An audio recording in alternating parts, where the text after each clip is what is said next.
livro de Mateus, capítulo 23, versículo 23, fala a respeito dos dízimos. E lá está escrito o seguinte: ai de vós, escribas e fariseus hipócritas, porque dais o dízimo do coentro, do cominho e desprezais o mais importante da lei, o juízo, a misericórdia e a fé. Esse capítulo 23, em especial o versículo 23, está falando de uma repreensão em cima dos escribas e fariseus, que eram hipócritas, que estavam tentando viver de acordo com a lei de Moisés, mas de uma maneira hipócrita, de uma maneira religiosa, mas sem guardar o mais importante, o mais essencial da lei, que era o juízo, a misericórdia e a fé. Sendo assim, eles eram zelosos nas mínimas coisas, separavam, faziam contagem para tirar 10% de tudo aquilo que a terra produzia de acordo com o que está escrito na lei de Moisés.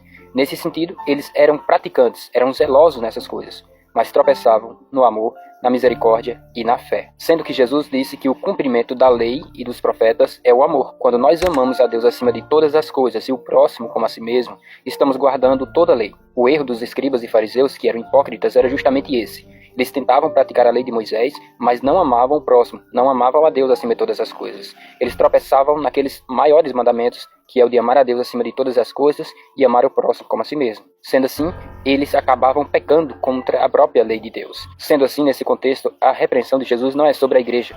Jesus não está dizendo que a igreja tem que dar dízimos, porque no seguinte versículo ele diz: deveis fazer essas coisas e não omitir aquelas.